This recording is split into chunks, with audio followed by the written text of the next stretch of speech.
Olá, meus irmãos, Norberto Peixoto, mais uma vez falando do grupo de Umbanda Triângulo da Fraternidade, respondendo a solicitação de vídeos para o nosso canal no YouTube e também para a fanpage Pérolas de Ramatiz.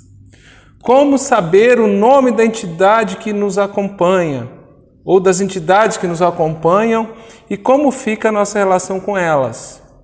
Sempre que pergunto isso nos terreiros que frequento, me dizem que tenho que trabalhar a minha mediunidade e me iniciar na Umbanda, porque eu tenho missão. Mas em giras, minha mediunidade aflora e sonho com as entidades. Nome da entidade que nos acompanha e como fica a nossa relação com ela.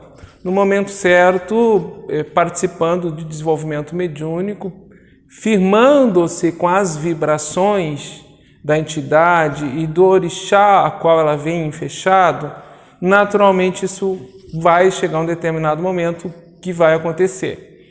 O nome em si, ele pode confirmar a vibração da entidade e os entrecruzamentos vibratórios, como por exemplo, se o caboclo se identificar como caboclo rompe-mato, muito provavelmente vai ser algum entrecruzado com Oxóssi, Xangô da montanha, o próprio nome já está dizendo, Supremo da montanha, Xangô, Ogum Medjê, Ogum com Omulu, e assim os entrecruzamentos. Por vezes o nome do orixá está inserido na identificação da entidade.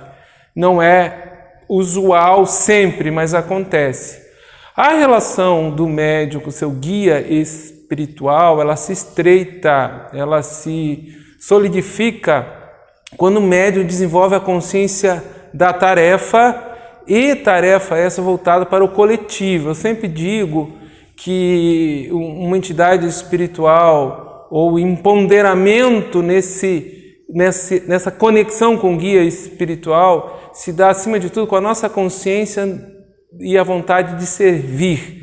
E o servir numa comunidade, numa coletividade, ele tem que ser incondicional, ou seja, não devemos desejar o fruto da ação, dessa ação que deve ser sagrada, uma doação, a gente não deve desejar o fruto. Acho que isso é o principal, o fundamental que nos estreita, nos aproxima do guia espiritual. Porque se eu vibro no egoísmo, eu quero um guia espiritual à minha disposição e não quero assumir nenhum compromisso com tarefa nenhuma, eu aprendi com o tempo que o guia espiritual ele não vai ficar à tua disposição, ele vai seguir o caminho dele e um compromisso maior com a humanidade ou com o coletivo. Claro que cada um tem o guia que merece. Tem indivíduos que estão anos e anos e anos frequentando um terreiro e querem o guia simplesmente para se limpar, para se incorporar, para se descarregar. Então eu digo que é, acima de tudo, a nossa consciência da tarefa que vai estabelecer qual vai ser a relação com o guia espiritual. Os pré-requisitos básicos de elevação do caráter, de reforma íntima, de modificação de atitudes egóicas, de orgulho, de vaidade, de melindres, só vai selar isso com fortalecimento nesta conexão. E a questão de você ter que trabalhar na mediunidade, ter que se iniciar na Umbanda e dizerem para você que isso é uma missão, eu não utilizo esta oratória, esse tipo de recomendação. Primeiro que missão parece que o médium é missionário. Eu acho que missionário foi Jesus, Francisco de Assis, outros grandes mestres espirituais. Nós, médiuns comuns, somos endividados com a lei divina, sem fazer apologia a ter que queimar karma ou sofrimento, mas mais humildade. Nós não somos missionários de nada, nós somos necessitados da tarefa mediúnica para o nosso próprio equilíbrio.